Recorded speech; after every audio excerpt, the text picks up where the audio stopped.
Welcome back mga ka-RC. Papalinga tayo sa taas, may dala tayong galon. Nandito na nga tayo sa loob natin mga ka-RC. Bago tayo magpakain, magsubo muna tayo. Eto multivitamins.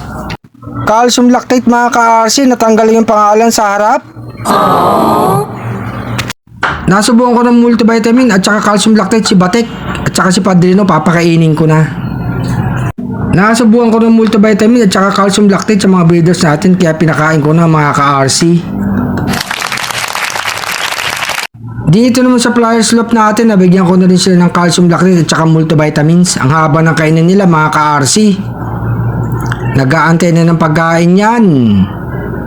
Ayan, magaganang kumain mga ka-RC. Pito na nga sila sa loob. Pagkahapon, malalakas sila kumain mga ka-RC. Sa umaga, konti lang ang kinakain nila. Oh no! Hindi na sila nagsisiksikan mga ka-RC. Maluwag na nga ang kainan nila. Ang papainom ko sa kanila mga ka-RC mamaya, plain water lang. Kasi nga nagbigay tayo ng multivitamins at saka calcium lactate.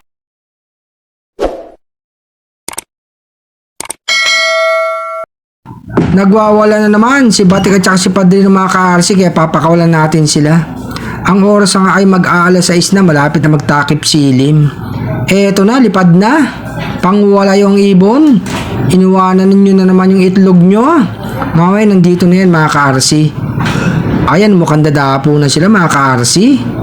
Napakain ko na itong dalawa, gusto pang lumabas. Oh no! Eto na sila mga ka-RC. Dumapo na nga. Mamaya nandito sa loob yan mga ka-RC. Papasok na yan.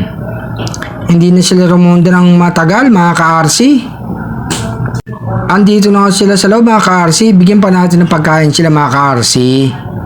Gutom pa yan si Padrino at si Batik. O eto na, lagyan natin yung kainan nila mga ka-RC. Tumukha na naman. Bumalik tayo sa flyers loop mga ka-RC.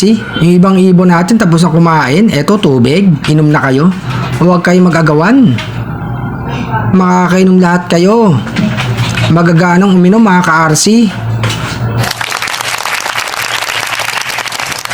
Busog na mga alaga natin.